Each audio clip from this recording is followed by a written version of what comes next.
listening, just so you know. Plastics. Yes, plastics. And 50 years ago, the movie The Graduate put plastics on the map.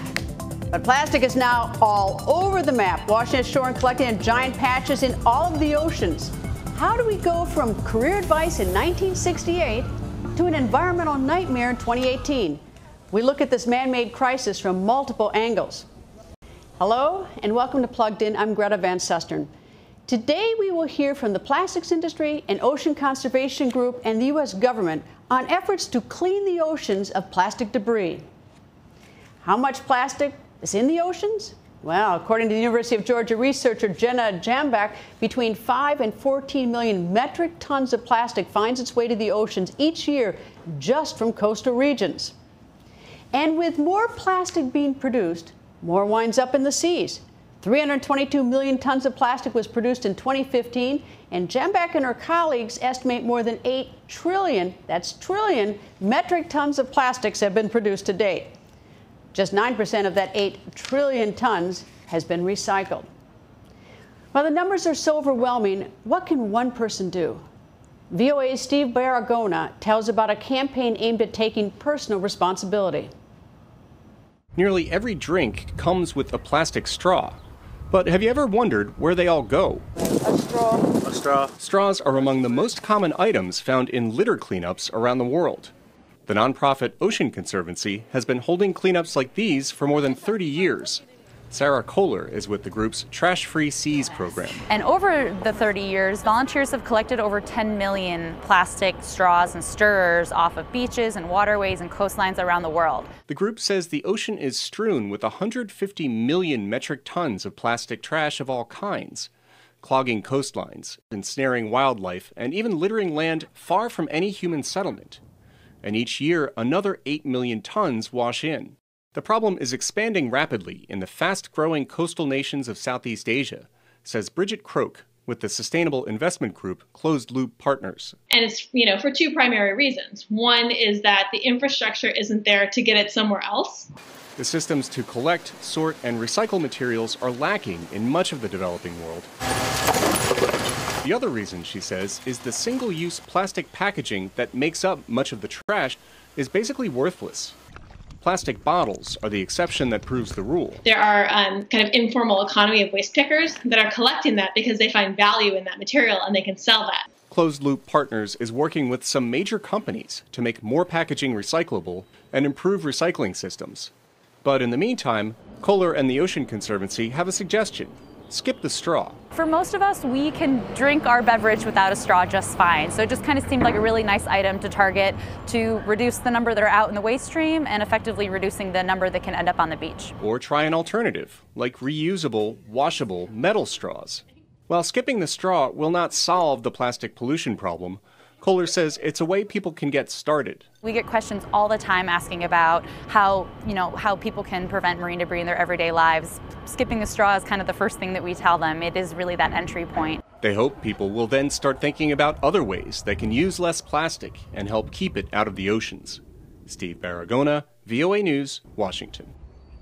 And VOA's environmental reporter Steve Baragona is with me. Steve, Starbucks recently announced it would eliminate plastic straws from its coffee stores by 2020, eliminating 1 billion plastic straws a year. Is that a proverbial drop in the ocean?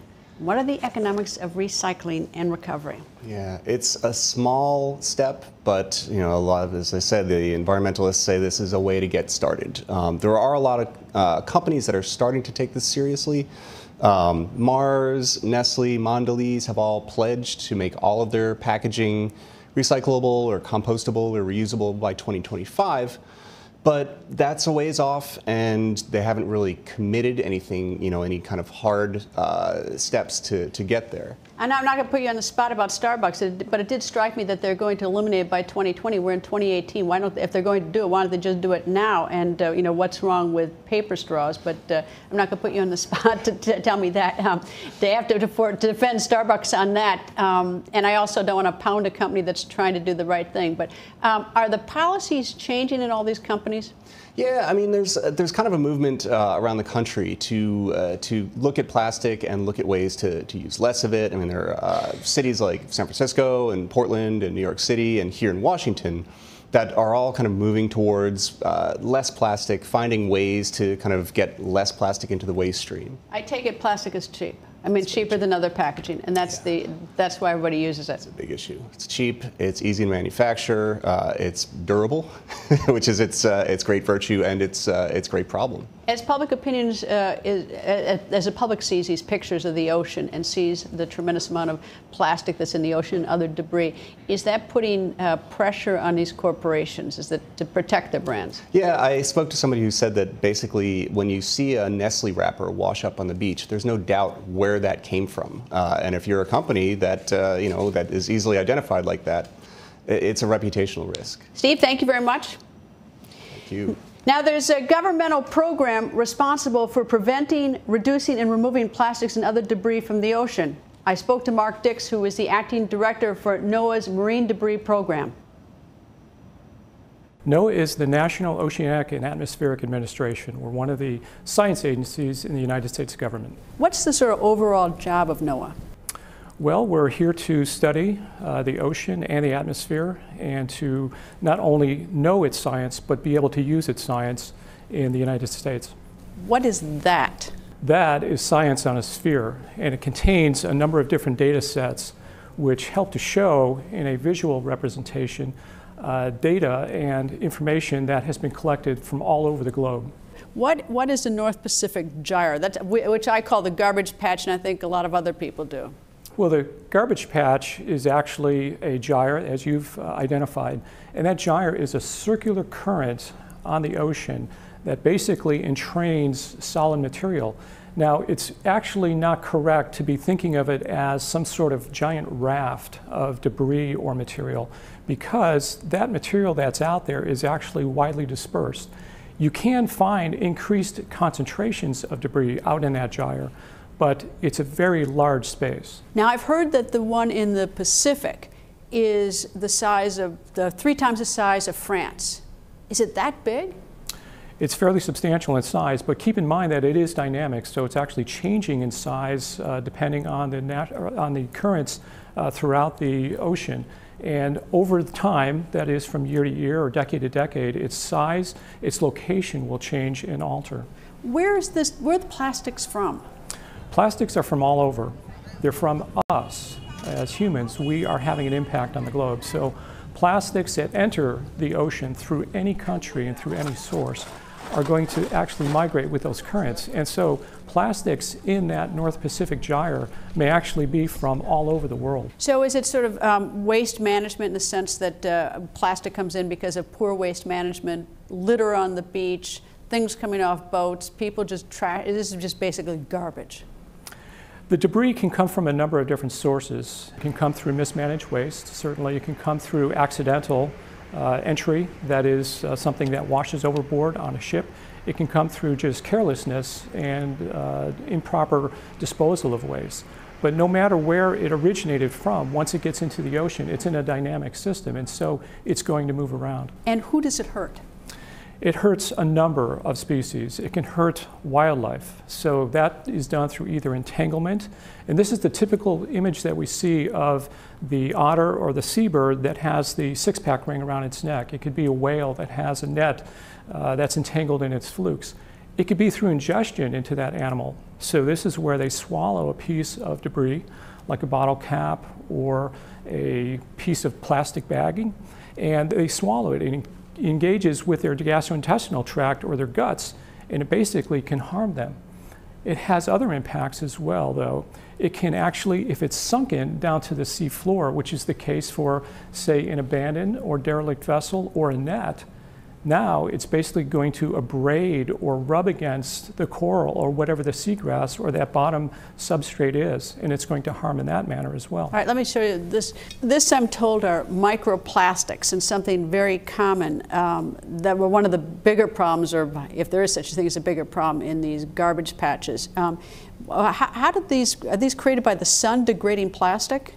Well, they're created by a variety of means, and so some of these pieces right here are actually going to be the larger plastics that are breaking down into these smaller fragments through a number of physical factors as well as the sunlight.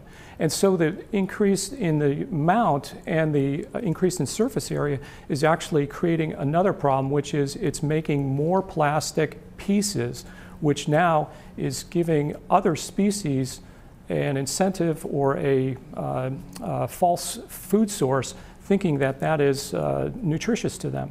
All right, now it's not just the North Pacific that has this garbage patch, this jar. There are other parts of the world. Let's see if we can look at some other parts of the world. The Indian Ocean. Here's the Indian Ocean. It has one as well?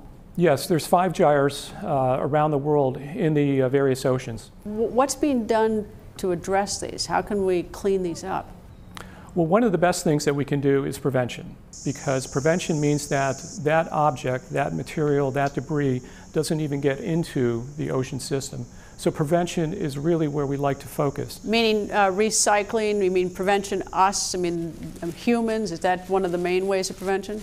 Absolutely, because one of the things that we need to do is make sure that we are reducing, reusing, and recycling. And the 4th R in those R's is refusing. So that's declining to use, say, a straw or a stir or a plastic cup, because we've brought the reusable shopping bag or the reusable beverage container with us to that restaurant.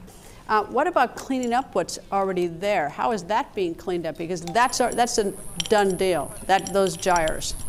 Some of those cleanup efforts are done on an annual basis. So the NOAA's Marine Debris Program funds an annual cleanup out in the North Hawaiian Islands. Those islands are uninhabited, and yet where we picked up these cigarette lighters and these toothbrushes, there are tons of that type of debris washing up on those beaches on an annual basis. So what's the solution? I mean, and I take it, the United States is not the only country that's creating these garbage patches. I mean, the whole world is contributing to these. Is there some worldwide effort if these are growing?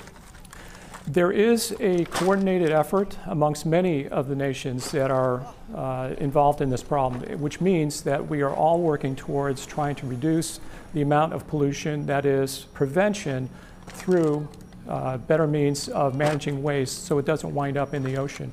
The NOAA Marine Debris Program works with not only other federal agencies, but also with global partners and other non-government organizations to make sure that we can have the maximum impact in trying to prevent waste from going into the ocean.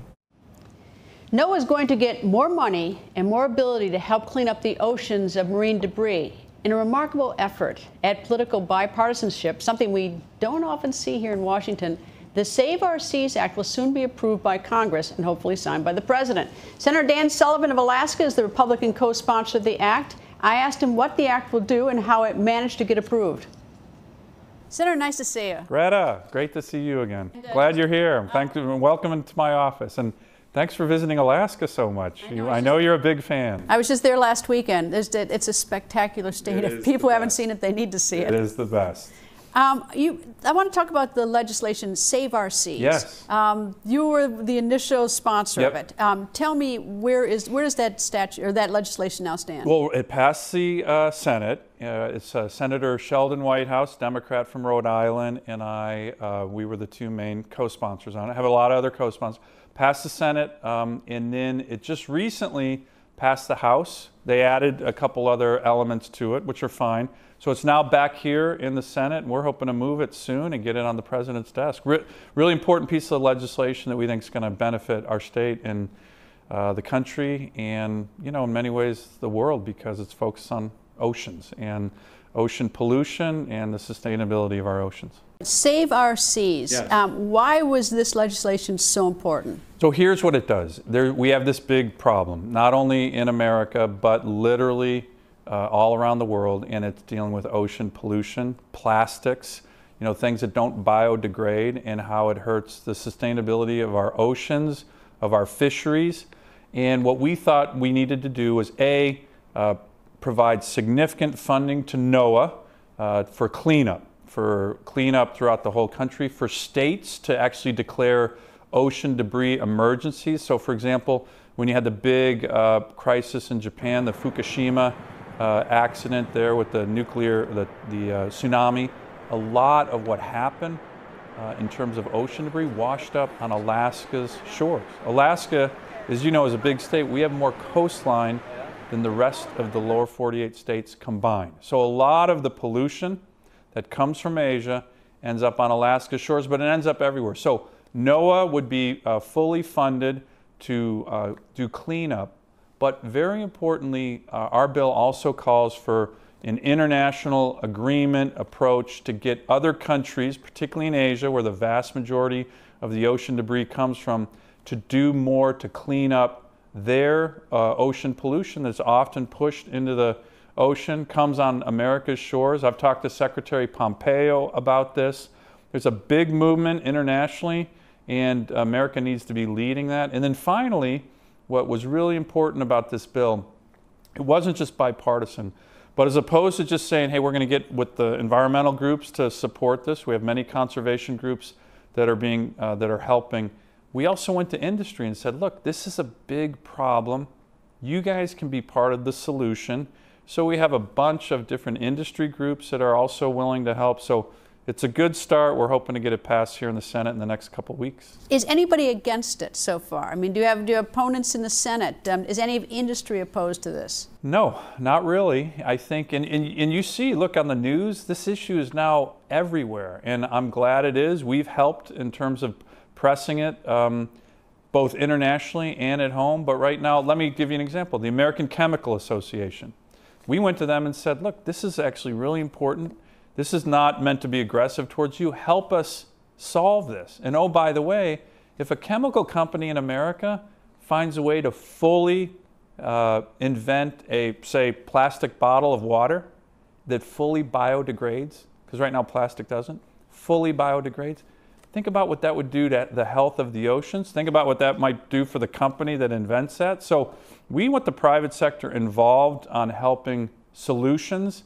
And right now we have a good bill that's got bipartisan support, industry support, the environmental community is supporting it. So we're feeling pretty strong about this. This is to clean up. Is there anything in the bill to sort of head it off at the pass so that we aren't dumping more stuff in it? I mean, because I imagine that you know, the industry that makes plastic, yes, they wouldn't like something like that particularly. But what are we doing to sort of head it off at the pass so that it stops being a problem? Well, look, you're asking the exact right question. And this is to, a lot of this is to focus on the cleanup portion. But as I mentioned, the bill calls for, and we've been working with the Trump administration on this, for an agreement with other countries, particularly countries in Asia, China, the Philippines, Thailand, Indonesia. These are countries that account for the vast majority of ocean pollution. Has that started up the actual conversation with these other nations, since we're all guilty, we're all polluters? But has Japan, have there been conversations? It is starting up. So, for example, at the G7 summit that Canada just hosted, there was a part of the statement there by the leaders focused on this issue. The Japanese next year are going to be the presidents of the G20. They want to make the cleaning of the oceans, ocean pollution, plastics, a top priority for the G20. So it's definitely happening at the international level. What we're trying to do is push not only the Congress, but the administration to focus on this.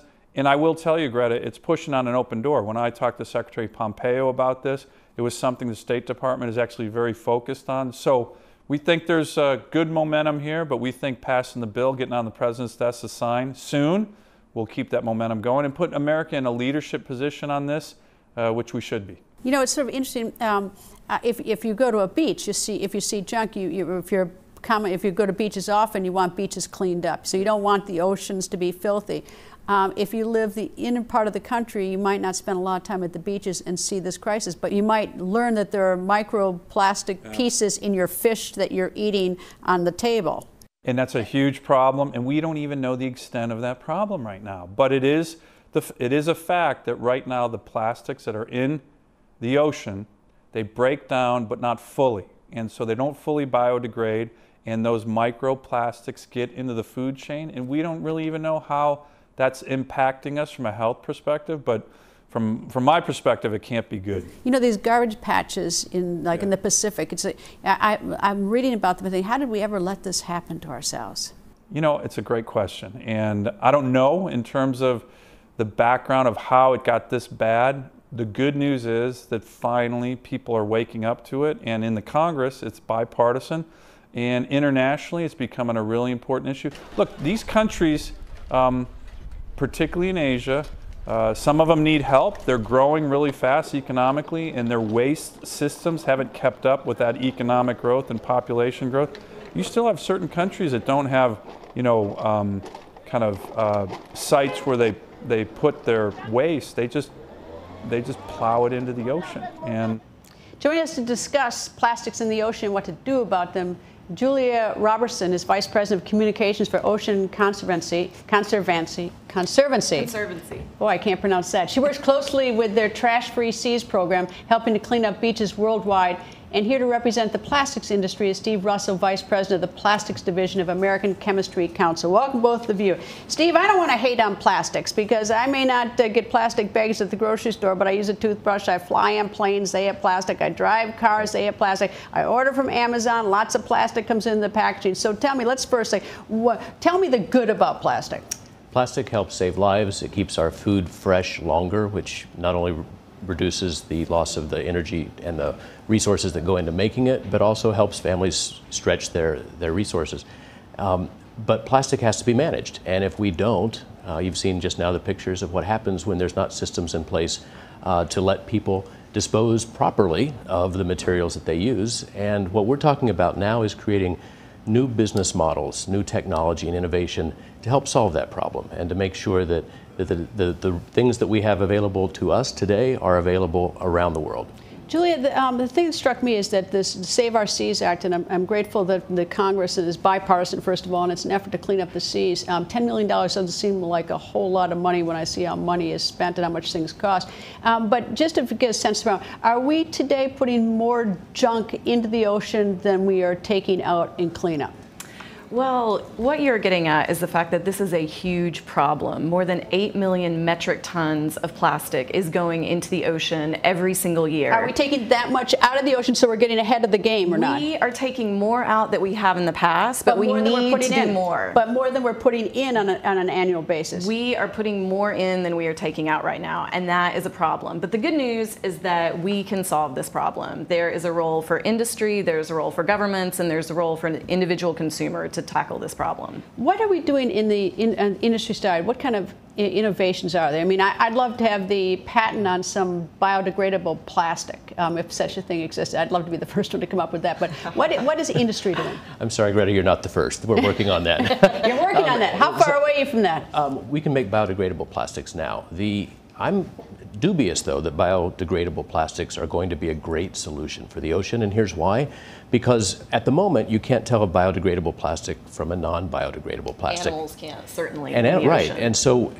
but I assume that if everything were now biodegradable plastic, does it mean it may not help today or tomorrow or next year, but eventually down the road, that's right. You know, whatever period of 5 years or 10 years, that would be some improvement. It's a question of transition, and people are working on that. We're working on innovative new materials that allow us to use less plastic to deliver the same benefit and biodegradability. But I think the transition phase is important, and we should not let people think that there's a simple solution that somebody else has control over. We all have to do our part, and that means people making choices to reduce and use less. It means investing on our side, on the industry side, in delivering solutions, and it means engaging governments in making this a priority, which I'm thrilled, and our industry's been really happy to be part of the bipartisan effort to get the Save Our Seas Act. I'm even struck by when I order something from Amazon, a little tiny item will come in a much too big box, and then to sort of control it in the box, there's all this extra plastic. Right.